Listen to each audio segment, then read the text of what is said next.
All right, this lesson today is a little bit different than a normal lesson. We are going to get started with some mental math and fluency. So if you have a scratch piece of paper or a whiteboard, that'd be great. Here we go.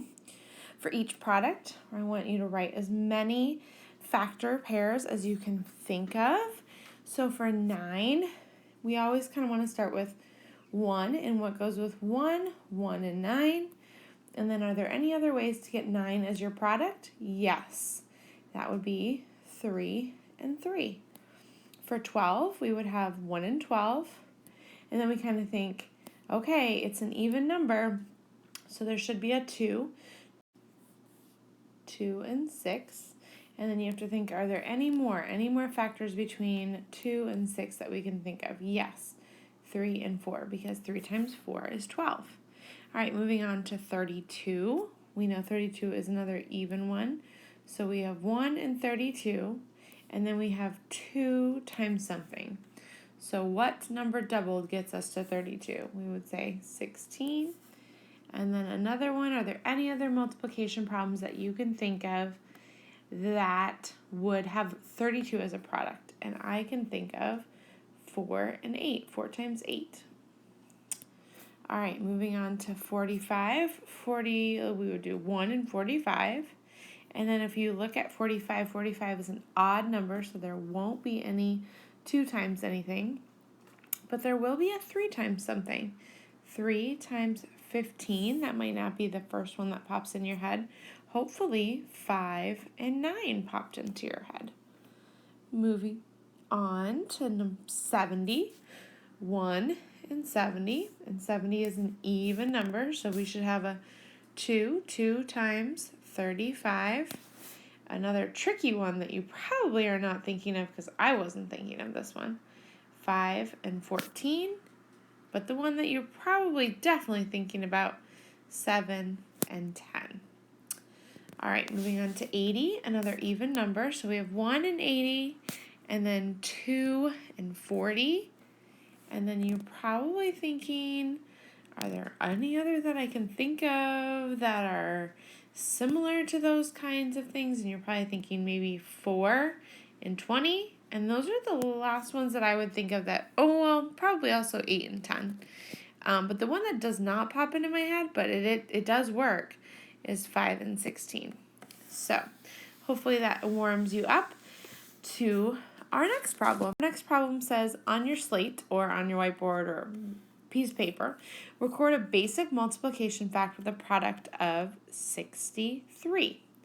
So my guess is that you are thinking about the same one that I am, 7 times 9 or 9 times 7. Either of those are okay. Look at the facts below. It says record the facts, but we're going to circle the facts that have products greater than 63. So I want you to go through these facts. So we have 6 times 10, 7 times 10, 6 times 9, and 8 times 9.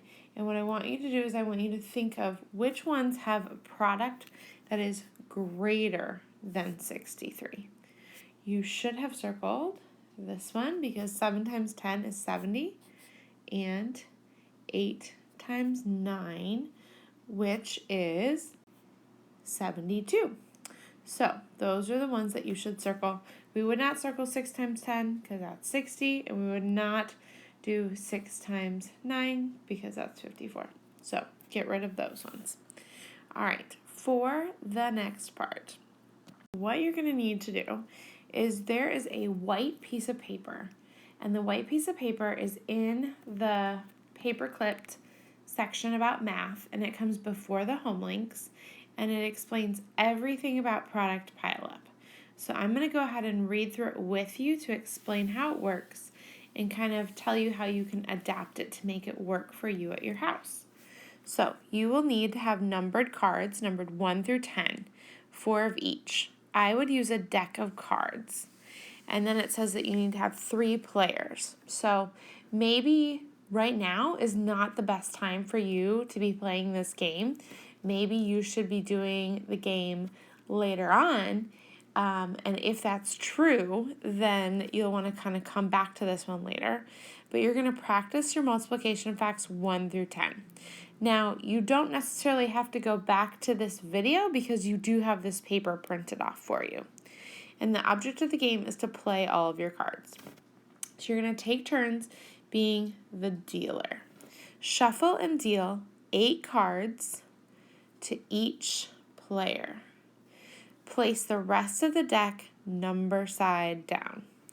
The player to the left of the dealer begins, just like a typical game.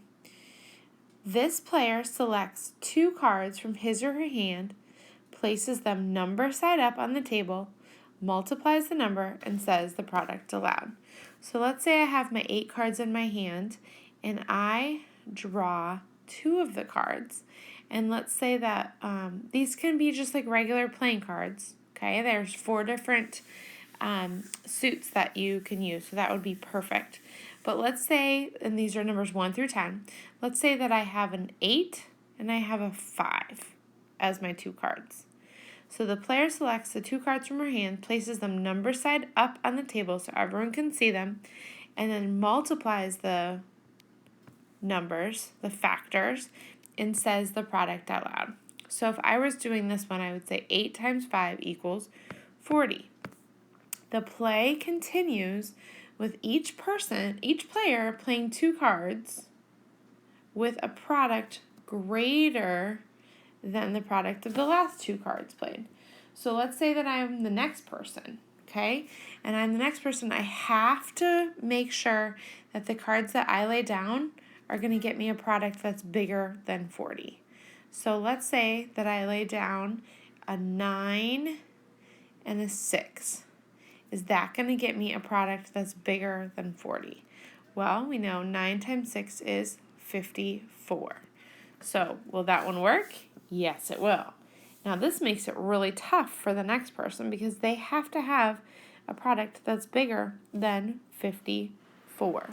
So maybe they would lay down, maybe they have a 10, and let's say that they have a 6. So their product would be 60, and they have also done a bigger product. Now, here's what to do if it doesn't work so well. If a player states an incorrect product, so that they say that the product is something that it's not, the other player may suggest a helper fact or strategy to help them find the correct product. You don't just yell at the person, you did it wrong, you did it wrong. No, give them a strategy. Help them try to figure it out. Hey, you know 9 times 5. Maybe that can help you figure out 9 times 6. So, here is the example that you can go back to. It's kind of like what I was just guiding you through over here. If a player is not able to play 2 cards with a greater product, so if this one could not have gone any bigger than 54, the player draws 2 cards from the deck.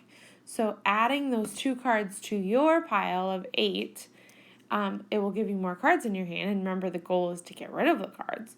But it will maybe help give you a card that will allow you to play a product that's greater. If the player is now able to make a greater product, those cards are played and the game continues. If they still cannot make a greater product, the player keeps the cards and says pass.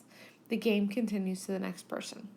If all players must pass, the player who laid down the last 2 cards starts a new round beginning with step 2 above.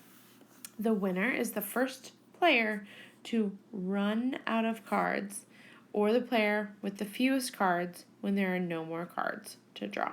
So make sure that you play this game at least 1 round. I find it really fun, especially when you just think about the strategy involved in making sure.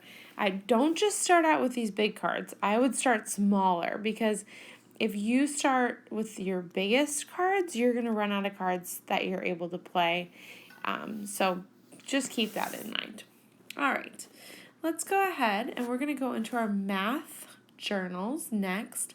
We're going to open your math journal to page 275. We're going to do a little bit of review today.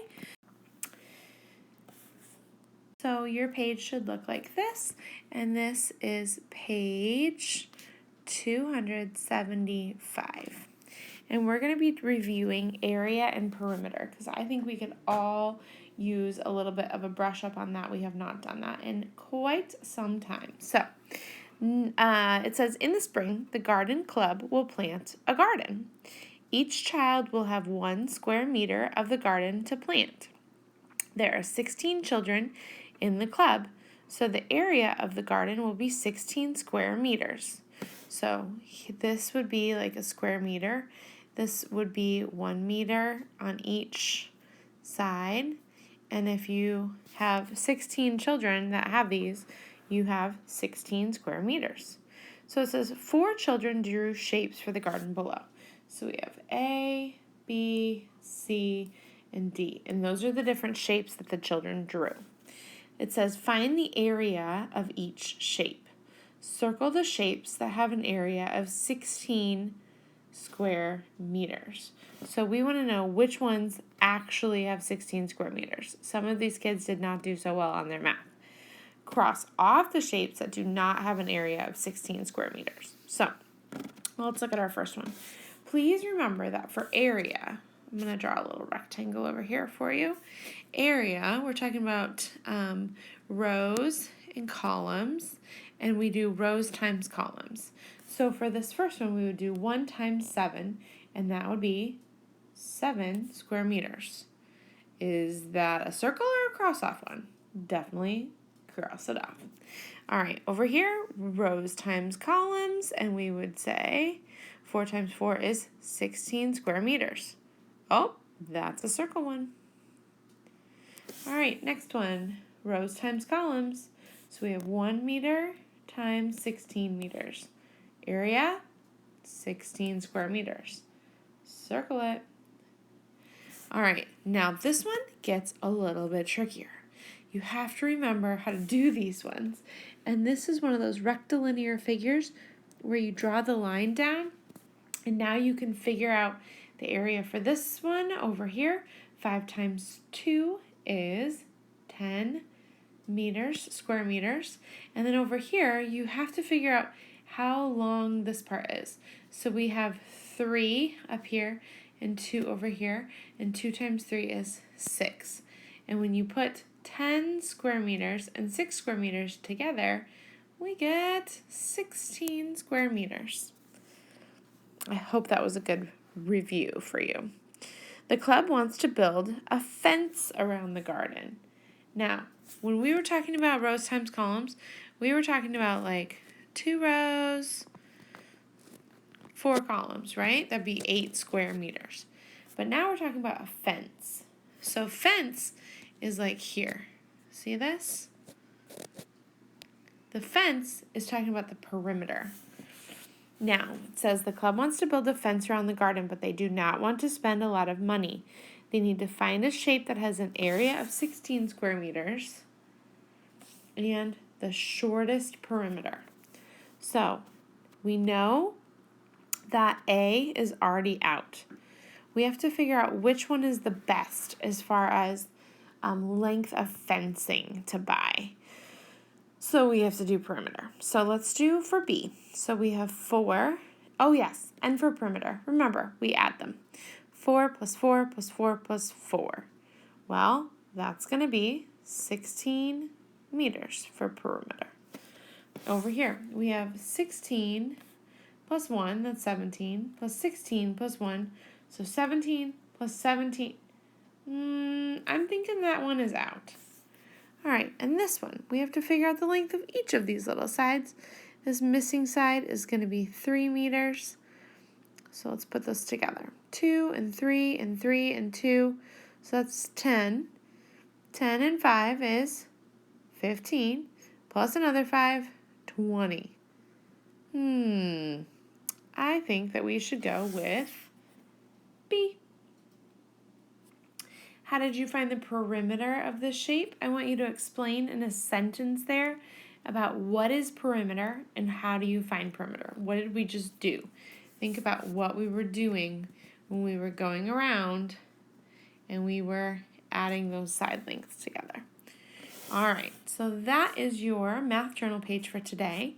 I want to go over the home link for today as well, and I want to give you some advice. This is a really fun problem, but you want to not draw really hard on this because you need to be able to use a pencil so that you can erase wrong turns, okay? So this right here is a labyrinth, and it says, according to Greek mythology, there was a monster called the Minotaur that was half bull and half human. The king had a special maze-like dwelling built from which the Minotaur could not escape. The dwelling, called a labyrinth, had many rooms and passageways that formed a puzzle. No one who went in could find their way out without help. One day, a Greek hero named Theseus decided to slay the monster. To find his way out of the labyrinth, Theseus' friend Eteirene gave him a very, very long ball of string to unwind as he walked through the passageways. After Theseus slew the Minotaur, he followed the string to escape. Pretend you are Theseus. To find your way out of the maze, each room you enter must have a product greater than the product in the room that you are leaving. Start at the Minotaur's chambers in the middle and draw a path to the exit. So this is super similar to the product pile-up game that you're going to play today. Remember, my biggest tip to you is to start small, because if you start small, that is starting smart. So you are here in the middle, and you want to go out to the smallest product, because if you start with the biggest product, you're just kind of stuck. So to exit first, I would not go to 9 times 9. I would go to 2 times 4. 2 times 4 is 8. So now you can go either this way or this way or this way, as long as the product is bigger. So do you see how I'm just going to kind of link through there? So you can pick whichever one of those that you think will work, because your factors, 2 times 4, are going to get you a product of 8. And then there's 2 times 8, which is 16, 4 times 4, which is 16, and 5 times 2, which is 10. So any of those options will work. So let's say that we decide to go with, let's go with 5 times 2. So then you have to choose, once you're at 5 times 2, what's going to be the product that you can go to that's bigger. Your goal is to get out here by the yarn to the exit. So this is kind of a fun one. You might have to erase and go back and try again. But that's okay. It's part of the fun. All right, make sure you play the product pile-up game and that you do this activity for the home link. Thank you so much for all your hard work. Bye.